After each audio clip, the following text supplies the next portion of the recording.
Imagine an Athens filled with noises, merchants shouting prices, criers in the streets, and citizens debating in the squares. In the midst of that daily chaos, a man named Zeno of Citium walked with a calmness that seemed supernatural. His serenity drew attention because it did not come from distraction, but from total attention.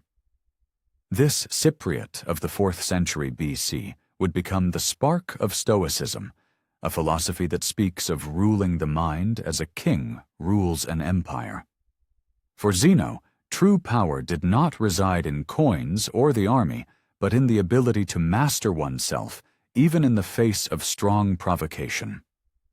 Thus was born a legend of self-control that still impacts our era saturated with notifications and digital anxieties. The first evidence of this incredible command appeared unexpectedly. It is said that after losing all his cargo in a shipwreck, he was left with no material means to start over.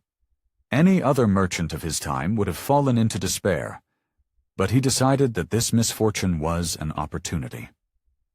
He walked to a bookstore in Athens, read philosophical texts, and there he understood that losing everything at sea could be the beginning of a life devoted to what truly matters. 90% of people would collapse in the face of such ruin, but Zeno applied a revolutionary principle. If you cannot control the external, control your perception. That mental shift not only saved him, it turned him into a teacher of multitudes. The impact generated by his serenity was immediate. Witnesses tell that when his opponents insulted him in public, he remained unshaken, as if those attacks bounced off an invisible wall. How can one endure humiliation without altering expression? Zeno's answer lay in the idea that negative emotions are like fire fueled by attention.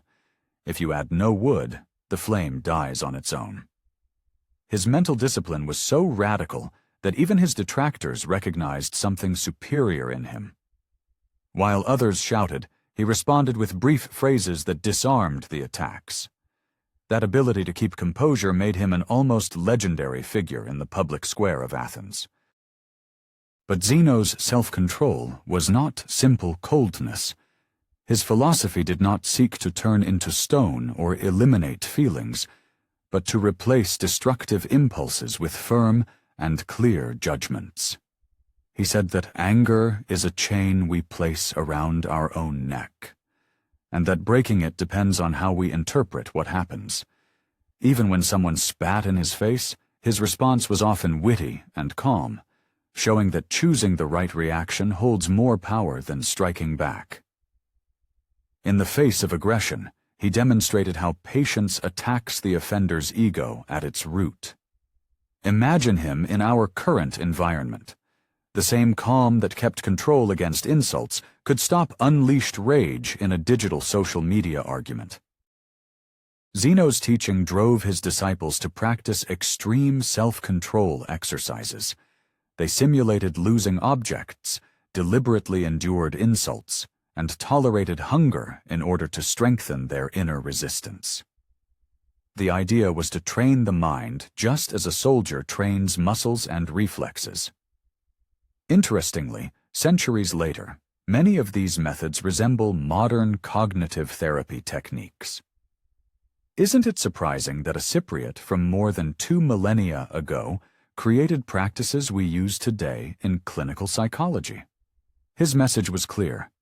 He who governs his emotions governs his life, and he who does not is a slave even if he has wealth.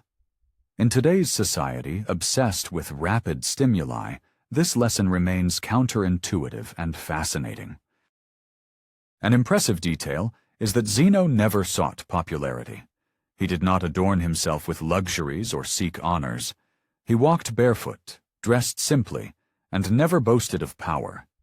Yet his school grew, drawn to the consistency he conveyed. The paradox was immense. While many leaders talked much and did little, he did much with hardly any words. This consistency between living and preaching generated followers more faithful than any propaganda campaign. In fact, That difference makes Zeno an uncomfortable mirror before our times, where appearance often outweighs substance. His lesson was that personal mastery is more convincing than any long speech or brilliant promise.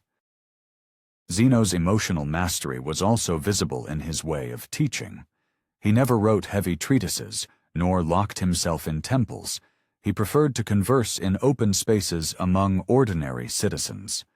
That closeness revealed that his philosophy was not distant theory, but daily practice.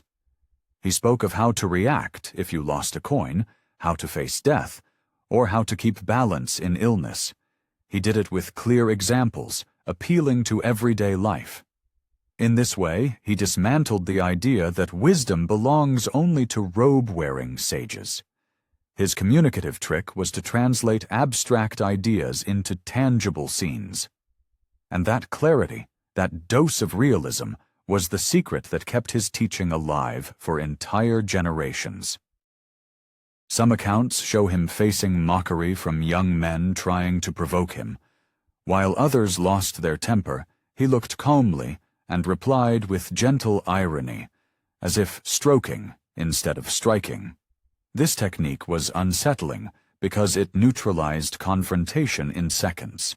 His emotional resistance was not passivity, but a strategy of silent power. Curiously, this coping style anticipates what we now call emotional intelligence, recognizing stimuli, managing them, and channeling them without losing focus. Every hostile situation was for him a kind of living training. Thus, the image was completed of the man who not only taught self-control, but also practiced it in every corner of his bustling Athens. The way Zeno redefined the idea of victory was revolutionary. For him, winning was not silencing the other with a louder shout, but maintaining calm in the storm. In this sense, inner defeat was losing one's temper because it meant handing over command of one's mind to external hands. It is a disturbing formula. Between two adversaries, the one who keeps serenity wins even if he seems weak. This point strikes deep chords in us, accustomed to measuring triumph in numbers and trophies. For Zeno, the trophy was invisible but powerful. The intact mind, the freedom from being enslaved by impulse, the absolute government of oneself. A striking aspect of his life is that he maintained extraordinary consistency until the end. When, as an old man, he suffered an accident and felt his moment had come, he chose to die with the same peace he had preached.